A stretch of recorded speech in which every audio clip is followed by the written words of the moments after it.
Alright, Strat fans, welcome back. It's Colonel Strat, the strategy extraordinaire here. So, for today, I'm going to show you a little cheeky of a strat that I like to use with both vampire accounts and the Warriors of Chaos here. So, it involves using these Chaos warshrines. Specifically, the Chaos warshrines of Nurgle here that give a heal, and you can effectively out-heal enemies if you have enough of these. As well as, because they have these Giver of Abundant Glory, and this one helps with leadership, but the Bringer of Abundant Glory is great because it goes up to 0.10% heal, and that's per one, so it stacks. So that's why I like these ones, and then I'll show you the vampire one in a little bit as well. So this is just a stage battle. I'm going to show you what we do. I'm going to move up this hill. I've chosen Warriors of Nurgle with this as well because they have the less amount of damage, and they do have poison attacks. Even though it could work with any of them, that's why I love Warriors of Chaos undivided ones, because you can have these war shrines which are really good, because you could just out heal everybody, and if you have enough of them, you can stack those heals to make them overpowered. I'm going to do a little bit of Flaming Head here to do a little damage.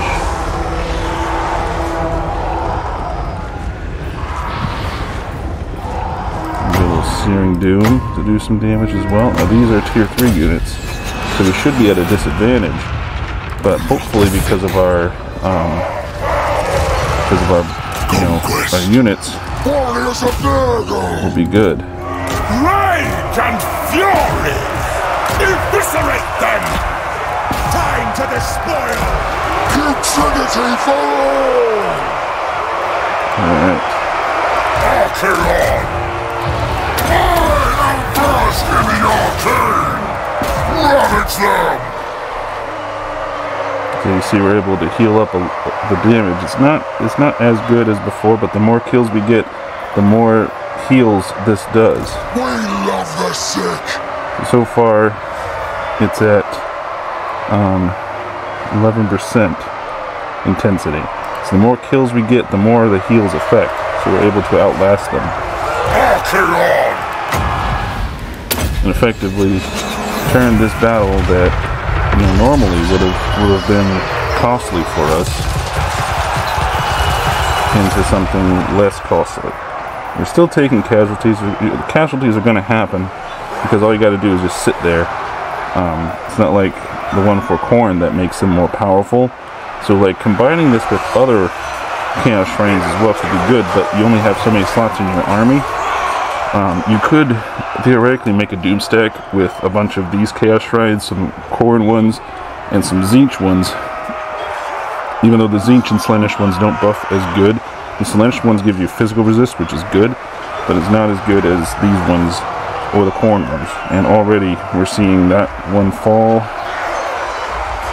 They are taking a little bit of casualties here, even though we are healing up. Yeah, up to 4% heals per second. So we are outlasting them.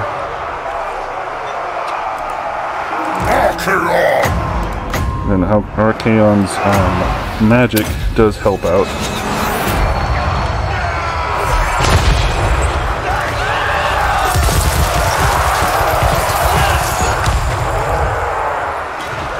So it does stack, I believe. Yeah, because both of these are not the same intensity, so together it's 5%. It's still not enough to save them from losing a lot of guys, because they have so many enemy units focused on one, but the rest of the line is holding pretty well and actually routing them. So we're able to flank and help out the other guys. We are the plague! Serve the plague, Father! And one of them hasn't taken any casualties. And that's the thing. Thralls of decay! Yeah, now we're able to really overwhelm them now. Basically what we just did was outlast them so much, so that like this one's literally, as soon as it takes damage, it goes right back up. Even though it's not the greatest.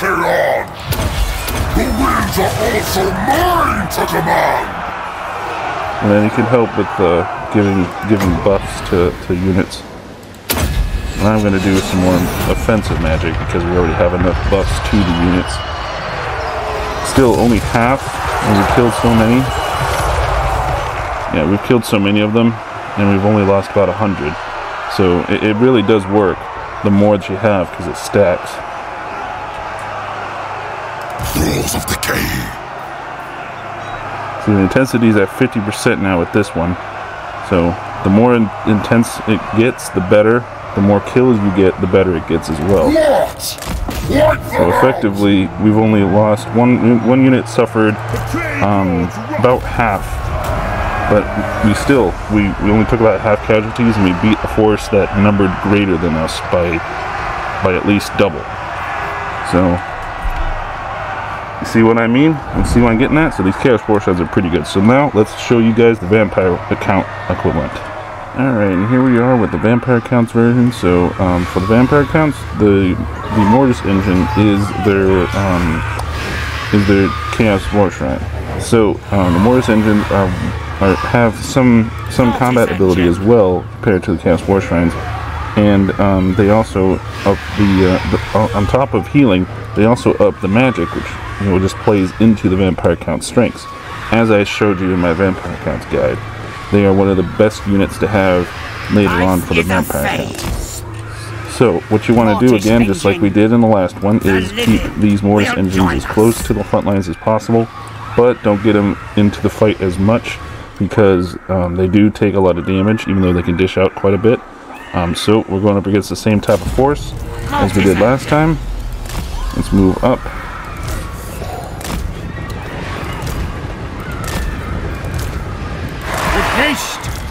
With haste!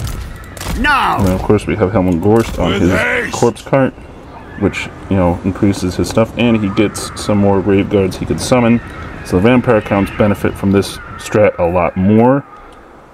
Even though they do have a weakness to fire with this strat, they benefit a whole lot.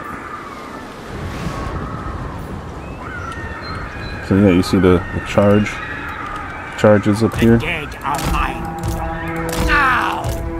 With haste! With haste! Alright.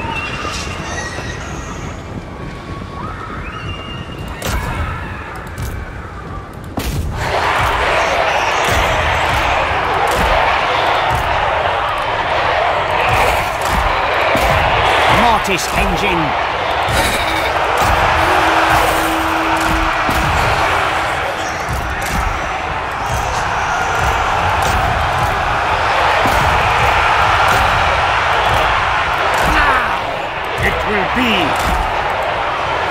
We are dead! And then we'll summon some more Graveguard out of the depths. Swiftly! Nope, we want them over here. Mortis Engine! With haste! It is time. Now! Serve my will! Yeah, they're going around back to try to flank us, so we gotta catch them. Come on, move! God, they're not moving. There's another moving. Yeah, see, they have the demoralizing, but we do have the binding. Undead! And we have the wind of death as well, which really, really helps. Where's that one at? That one's right there. Let's help him out. Wind of death on those guys. Mortis Engine! All will wither!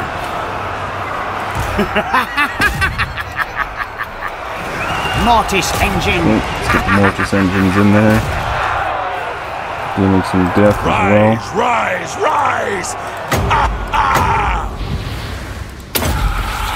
And there we go. We've done a lot of damage to them. Mortis Engines are helping out because they have a lot more combat ability they can deal with helping out. The night is ours. Helmut Gorst. Of course, we can bring in reinforcements too. I don't think about bringing in some more reinforcements. Even though they are summoned, they will start, you know, deteriorating after a while because they're summoned. Alright, let's do another Wind of Death. These guys.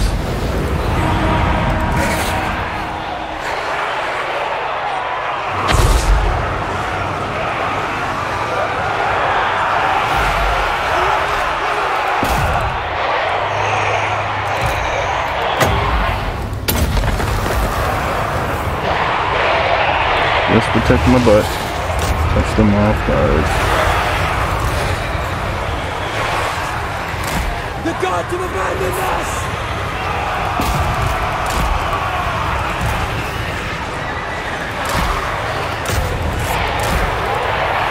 You want to always keep your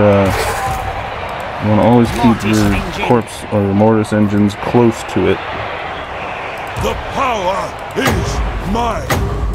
Thing is, Gorst can also heal as an independent heal too, like all necromancers, that heals up all units as well, so he also has an extra heal on top of it, which makes him even more overpowered. They will come when I call.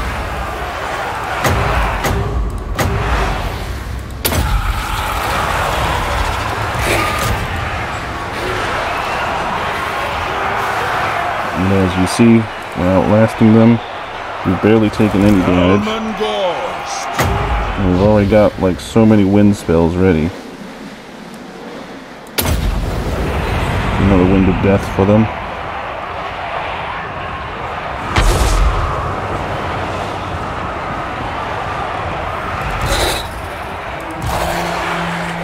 And there we go. That's the army losses. And we've outlasted them. Barely even took a scratch on our units. So it's a lot more effective with Mortis Engines because they are a better healing unit, even though both of them can be pretty good. So that concludes this strat today, strat fans. I hope you guys enjoyed it. And it was a little cheeky strat, because the passive heals aren't the greatest, but anything that passively heals something, if you have enough of it, it will stack for each of the units. Even though it may not look it with the stats and with the effect on it, because if you look at the effect, it only says 5%, but in battle it actually stacks if there's crossing, if you cross over with multiple of them. So without further ado, strat fans, keep strategic and alive.